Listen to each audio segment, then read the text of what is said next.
Dear students,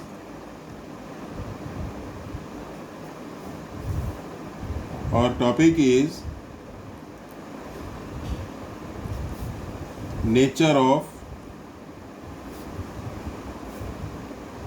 roots of a quadratic equation. आज हमारा topic है बच्चों नेचर ऑफ रूट्स। रूट्स तो आपने देखा, क्वाड्रेटिक इक्वेशन के दो रूट्स होते हैं, ना। तो दो रूट्स का नेचर कैसा होगा, जैसे हम आदमी की बात करते हैं ना कि इस आदमी का नेचर ऐसा है, इस आदमी का नेचर ऐसा है, ऐसे रूट्स का नेचर कैसा होगा। वो पर ऐसा नहीं होगा कि वो गुस्सा ज़्यादा करता है और वो शांत रहता है, ऐसा नेचर नहीं होता है। इनको मैथमेटिकल फॉर्म में ही आपको डिफाइन करना है। तो क्वाड्रेटिक इक्वेशन के नेचर ऑफ रूट्स को आज हम देखेंगे। तो नेचर देखने का तरीका है, जैसे हम आदमी के चेहरे को देखकर लगाते हैं अनुमान, या उसकी शारीरिक बनावट को देखकर, या और कुछ देखकर, उसके वियरिंग को देखकर हम ऐसा जज कर लेते हैं कि इसका नेचर ऐसा होगा। तो जो क्वाड्रेटिक इक्वेशन है उसका नेचर देखने का एक सिंपल सा मेथड है, आप उसका डिस्क्रिमिनेंट देख लें। डिस्क्रिमिनेंट, अब डिस्क्रिमिनेंट आप जानते हैं कहाँ पर आया था, आप याद करो, आपको ध्यान होगा। डिस्क्रिमिनेंट आया था क्वाड्रेटिक फॉर्मूले में। किस में आया था? क्वाड्रेटिक फॉर्मूले में आया था। क्वाड्रेटिक फॉर्मूला देखा था हमने, तो उस क्वाड्रेटिक फॉर्मूले में डिस्क्रिमिनेंट आया था। और डिस्क्रिमिनेंट था क्या? वो ये वाला जो अमाउंट है, ये वाली जो क्वांटिटी है, वो डिस्क्रिमिनेंट था, p² - 4ac। इसकी आपको क्या निकालनी है? इसकी वैल्यू निकालनी है, इसकी वैल्यू फाइंड आउट करनी है। और इसकी वैल्यू फाइंड आउट करने के बाद अब चेक करेंगे इसकी वैल्यू जो है। आप देखेंगे कि इसकी वैल्यू अगर मान लो आपकी आ जाती है 1 या 10, 101 या 200 या 4/11, ऐसे नंबर्स आ जाते हैं, कुछ भी आ सकती है इसकी वैल्यू।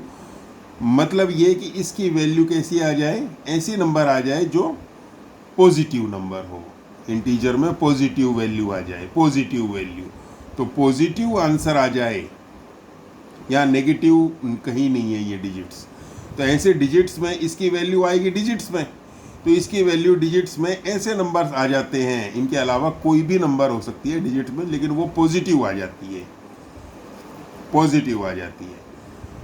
तो यू विल से, आप कहेंगे, क्या कहेंगे कि roots of this equation, given equation जिसका आपने ये निकाला है, जिस इक्वेशन में से आपने ए बी सी की वैल्यू इस फॉर्मूले में फिट की है, डिस्क्रिमिनेंट में फिट की है, तो roots of this equation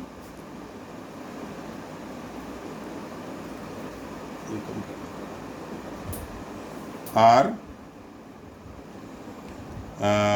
different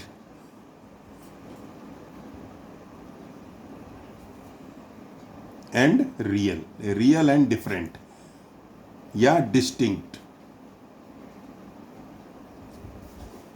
इसको आप यूं भी कह सकते हैं कि डिस्टिंक्ट है।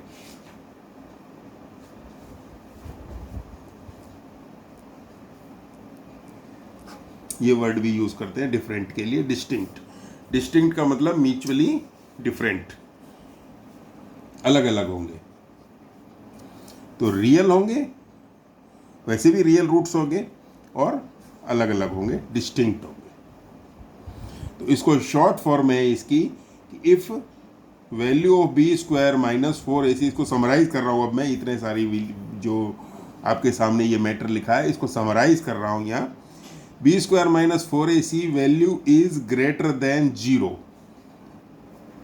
इसको मैथमेटिकल फॉर्म, जो पॉजिटिव नंबर्स इतना सारा ये आपके सामने बताया ना, इसको डिफाइन किया और सारी चीज़ों को आपको कंप्लीटली बताया। तो इसका छोटा सा मीनिंग ऐसे निकाला जाता है कि पॉजिटिव आंसर है, ग्रेटर देन जीरो आ जाए, इसको कहा जाता है ग्रेटर देन जीरो इन वैल्यूज को। तो ग्रेटर देन जीरो आ जाए तो roots are real and distinct भी लिख सकते हैं और डिफरेंट भी लिख सकते हैं, अलग अलग होंगे। जैसे एक रूट सपोज करो 2 आया तो दूसरा रूट -2 आएगा, अलग अलग आएंगे।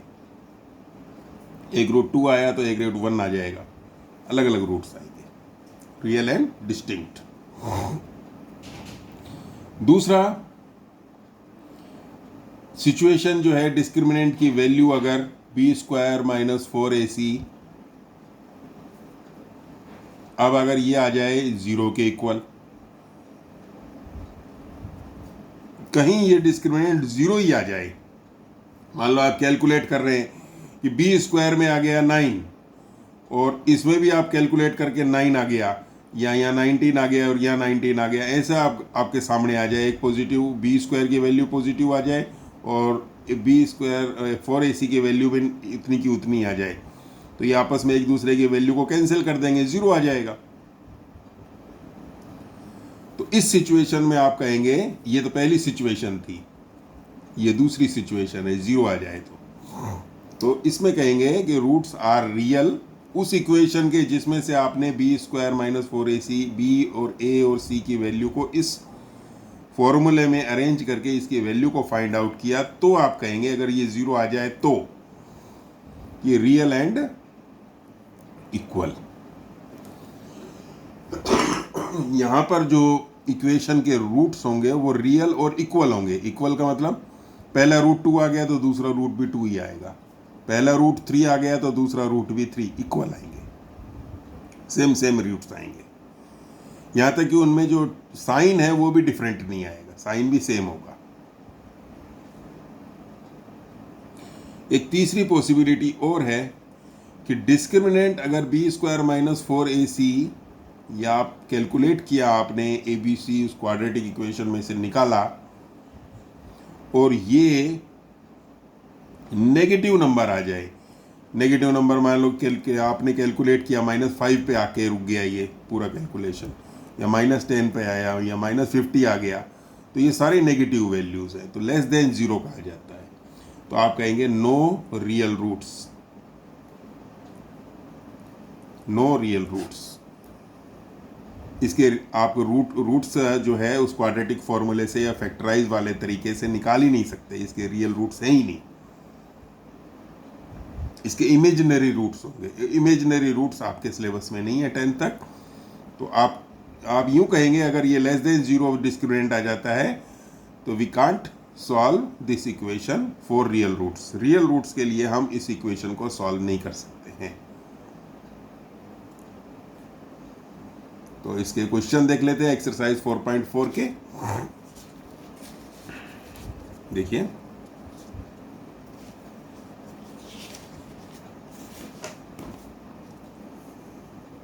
Exercise 4.4, question number 1 is find the nature of roots of the following quadratic equation if roots are real roots exist. यदि रियल रूट्स एग्जिस्ट करते हैं, exist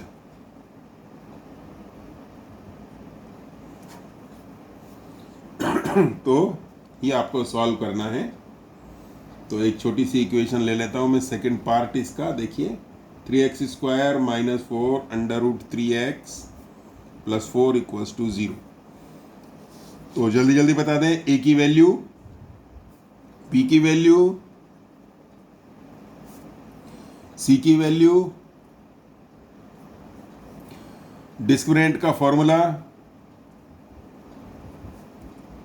value b for a, value of a, value of c, calculate it, -4 √3 square, -4 √3 square means 2 times -4 √3 into -4 √3. How much? 4 into 4 16, √3 into 3 3, minus minus plus, this is 48,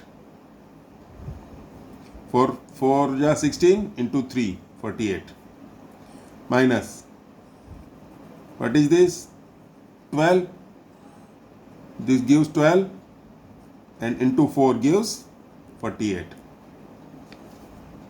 value is will be 0, positive 48 और negative 48, positive मतलब आपके पास 48 rupees हैं और 48 ही आपसे spend हो गए, खर्च हो गए, तो आपके पास कितने रुपीज़ बचे? 0 रुपीज़ बचे,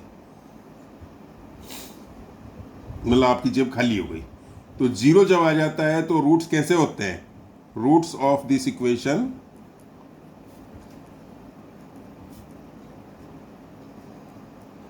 आर रियल एंड क्या लिखेंगे? इक्वल। देखो 0 सेकंड वाली कंडीशन में आया था, या ये भी आ सकता है आपके सामने, पॉजिटिव वाला भी केस आ सकता है, 0 भी आ सकता है, लेस देन 0 भी आ सकता है। तो आपके सामने जो केस आ जाए उसी के अकॉर्डिंग आप उसके रूट्स की फोरकास्ट करेंगे। फोरकास्ट का मतलब भविष्यवाणी करेंगे। यहाँ आपने इक्वेशन को सॉल्व नहीं किया है, ध्यान रखना, केवल डी में ये वैल्यू पुट की है, ए बी सी की वैल्यू डी में पुट की है, डिस्क्रिमिनेंट में पुट किया है। यहाँ वैल्यू आप इक्वेशन के रूट्स नहीं निकाल रहे, उसके रूट्स के बारे में फोरकास्ट कर रहे हैं, ध्यान रखना ये बात। इसके 3 पार्ट्स हैं, क्वेश्चन नंबर 1 के 1 और 3 आपको करने हैं। फर्स्ट पार्ट और 3rd पार्ट आपको करना है, मैंने 2nd पार्ट किया है। अब इसमें है 2nd question, find the values of k for each the following quadratic equation so that they have 2 equal roots. 2 equal roots हैं। तो question number 2 has 2 questions. This is question part 2 part 2nd, kx x minus 2 plus 6। आप यहाँ देख सकते हैं, ये जो है ये स्टैंडर्ड फॉर्म में अभी नहीं है। स्टैंडर्ड फॉर्म क्रिएट करना है आपको। kx स्क्वायर, kx को इंटू कर दीजिए, यहाँ kx square minus 2kx plus 6, बस यहाँ से आपको ABC की वैल्यूज मिल जाएंगी। ABC की value a coefficient of x square के साथ में जो होता है वो a होता है, b माइनस 2k, c 6। आपको डिस्क्रिमिनेंट की वैल्यू पता ही है, b स्क्वायर माइनस 4ac। पर यहां ध्यान रखना, इसकी टर्म और कंडीशन में दे रखा है कि रूट्स आर इक्वल। देखो 2nd क्वेश्चन नंबर 2 का जो लास्ट में लाइन लिखी हुई है, इक्वल रूट्स हैं, इक्वेशन के रूट्स जो हैं इक्वल हैं। तो रूट्स इक्वल है तो इक्वल्स टू 0 लिख दीजिए। ये डिस्क्रिमिनेंट का इक्वल्स टू छोड़ दीजिए, यहाँ तक छोड़ देते हैं इसको, कि इक्वल्स टू दो एक साथ नज़र नहीं आनी चाहिए एक लाइन में। b की value minus 2k whole square minus 4, a की वैल्यू k, c की वैल्यू 6 इक्वल्स टू 0। यहाँ आप k अननोन है, k की वैल्यू आपको फाइंड करनी है, इसलिए उसने एक क्लू दे दिया कि this equation has 2 equal roots. अगर वो इक्वल रूट्स नहीं दे तो आप इस k की वैल्यू नहीं निकाल सकते, ये याद रखना। इसलिए इक्वल्स टू 0 अपने को लिखना है। जो टर्म और कंडीशन है इक्वल रूट्स होने की, इक्वल रूट्स होने की कंडीशन यही है, याद कीजिए। आप देखिए पिछले पेज को, इक्वल रूट्स की कंडीशन थी इक्वल्स टू 0। तो इक्वल रूट्स यहाँ क्वेश्चन में गिवन है, क्वेश्चन में गिवन है, याद रखना। ये छोटी बात नहीं है, बहुत बड़ी बात दे दी। तो माइनस 2 का square positive 4k square minus कितना हुआ 24k, 4k इसमें से कॉमन, k माइनस 6। तो या तो इधर 4k equals to 0, 4k equals to 0, तो k इक्वल्स टू 0/4, 0 आ गया इसमें से। के की वैल्यू निकाली, और k माइनस 6 इक्वल्स टू 0, तो इसमें से क्या निकला, k इक्वल्स टू 6। ये दो आंसर हैं। k हैज इधर 0 और 6। These are the two answers.